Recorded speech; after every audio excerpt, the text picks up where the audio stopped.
বেগুন দিয়ে ইলিশ মাছ খেতে ভীষণ ভালো হয়। বাড়িতে এইভাবে বানিয়ে দেখতে পারেন, খেতেও বেশ ভালো লাগবে। নমস্কার, আমি রুমি। আপনাদের সবাইকে আবারও একটা দারুণ স্বাদের রেসিপিতে স্বাগত। প্রথমে এখানে আমি 5 পিস ইলিশ মাছ নিয়েছি। এবার কড়াইতে কিছুটা পরিমাণ সরষের তেল দিয়ে দিলাম। তেলটা খুব ভালো করে গরম করে নিতে হবে। তারপর ইলিশ মাছের পিসগুলোকে দিয়ে উল্টে পাল্টে হালকা লাল করে ভেজে নিতে হবে। ভেজে নেওয়ার পরে তুলে নিলাম।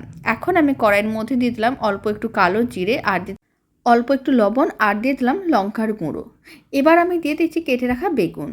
বেগুনগুলোকে খুব ভালো করে একসঙ্গে মিশিয়ে নিয়েছিলাম, কয়েকটা কাঁচা লঙ্কাও দিয়ে দিলাম। তারপর ঢাকনা বন্ধ করে 3 মিনিট এইভাবে রান্না করে নিয়েছিলাম। বেগুনগুলো হালকা করে একটু ভাজা হয়ে গেছে। এবার আমি দিয়ে দিলাম বেশ কিছুটা পরিমাণ জল, আর হালকা করে ভেজে রাখা ইলিশ মাছগুলো দিয়ে দিতে হবে। অল্প একটু লবণ চিনি দিয়ে দিতে হবে স্বাদ অনুযায়ী, এতে খেতে অনেক বেশি ভালো লাগবে। তারপর 7 থেকে 8 মিনিট মিডিয়াম ফ্লেমে রান্না করে নিয়েছিলাম, আর উপর থেকে অল্প একটু কাঁচা সরষের তেল ছড়িয়ে দিলাম। এতে দেখতে ভালো লাগবে।